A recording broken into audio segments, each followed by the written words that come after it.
सोनीपत में एसटीएफ और बदमाशों के बीच मुठभेड़। सोनीपत के मेहंदीपुर गांव के पास हुई ये मुठभेड़। अपहरण के बाद फिरौती मामले में हुई पुलिस के साथ मुठभेड़। बदमाशों ने पुलिस पर ताबड़तोड़ फायरिंग शुरू कर दी।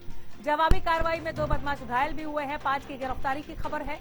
मुठभेड़ में आरोपी चित्रानंद उर्फ मंजीत और विन्नी को पैर में गोली लगी है। दोनों मुख्य आरोपियों के साथ 3 और भी आरोपी दबोचे गए हैं।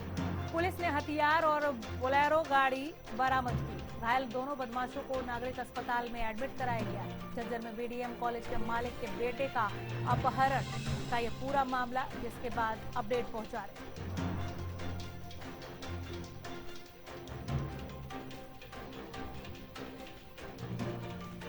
सोनीपत में एसटीएफ और बदमाशों के बीच मुठभेड़ की खबर है। सोनीपत के मेहंदीपुर गांव के पास हुई मुठभेड़। एसटीएफ और बदमाशों के बीच मुठभेड़। पुलिस ने हथियार और बोलेरो गाड़ी बरामद की है। दोनों बदमाशों को नागरिक अस्पताल में एडमिट कराया गया।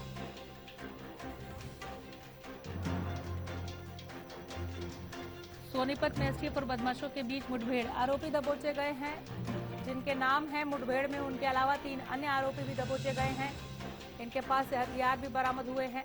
पुलिसिया जांच अपनी गति से आगे बढ़ रही है।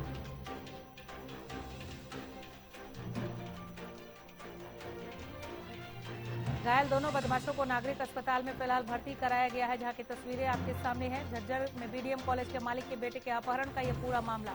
बदमाशों ने पुलिस पर ताबड़तोड़ फायरिंग की। कानून व्यवस्था का क्या हाल है वहां पर देखिए, जहां पर सरेआम इस तरह से गोलीबारी हो रही है।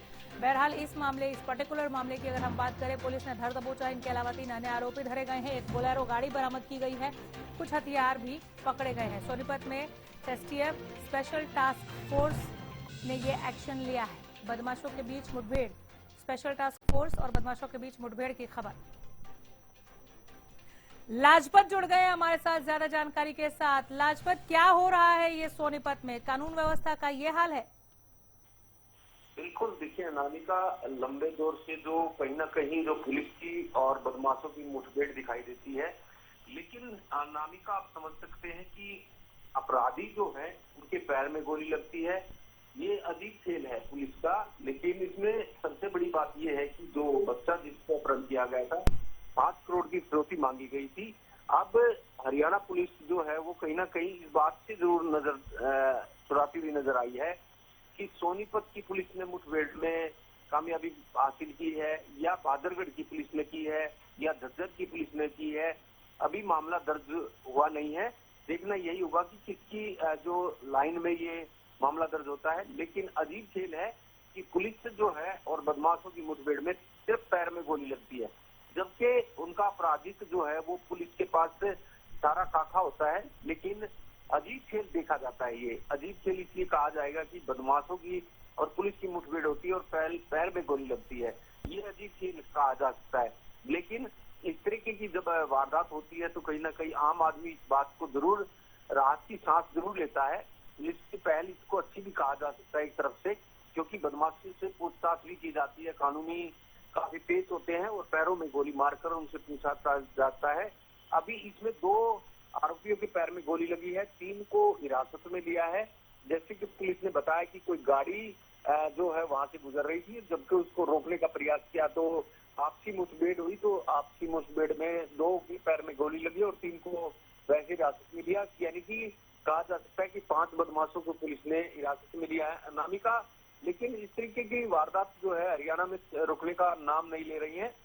सोनीपत की अगर बात करें तो 3 राज्य की जो सीमा जुड़ती है, दिल्ली और हरियाणा और यूपी, तीनों स्टेट जुड़ती हैं। कहीं ना कहीं जो है बदमाश इन स्टेटों का फायदा उठाती हैं, हाईवे का फायदा उठाती हैं और लगातार पुलिस की भी सरदर्द बदमाश बनते हुए नजर आते हैं। जी अनामिका, जो किडनैपिंग हुई थी, जिसके लिए फिरौती की मांग की गई थी, वो सकुशल अपने परिवार के पास वापस लौट पाए? जी बिल्कुल। इससे मैं अभी जल्दबाजी होगी कि हम कोई बात कह पाए, क्योंकि पुलिस भी कहीं ना कहीं अपनी नजर बताती हुई मीडिया से नजर आ रही है। क्योंकि जैसे मैंने आपको बताया कि अभी जो है मामला दर्ज नहीं हुआ है। ये देखना यही होगा कि बहादुरगढ़ की पुलिस अपने मामला दर्ज करती है, या सोनीपत की पुलिस मामला दर्ज करती है, या झज्जर की पुलिस मुकदमा दर्ज करती है। जो कि सिर्फ जो है बदमाशों की जिनके पैर में गोली लगी थी उनको सिविल हॉस्पिटल सोनीपत लाया गया था। इतना ही मामला अभी तक जो है जनता को बता पाएंगे, क्योंकि अभी जो मुकदमा दर्ज होगा उसके बाद ही कोई इस चीज की खुलासा हो पाएंगी। सिर्फ पुलिस ने मीडिया से दूरी जरूर रखी है। सिर्फ यही पता लग पाया कि जो 2 बदमाशों के पैर में गोली लगी थी वो सिविल हॉस्पिटल लाए गए थे। जी, नजर बनाए रखिए लाजपत। अपडेट के लिए या पुलिस कब खुलकर इस पर बात करती है ये जानने के लिए, या वो परिवार जहां से किडनैपिंग हुई थी और उसके बाद ये पूरा वाकया निकलकर सामने आया वो क्या कह रहा है, ये जानने के लिए लौटूंगी। फिलहाल बहुत धन्यवाद।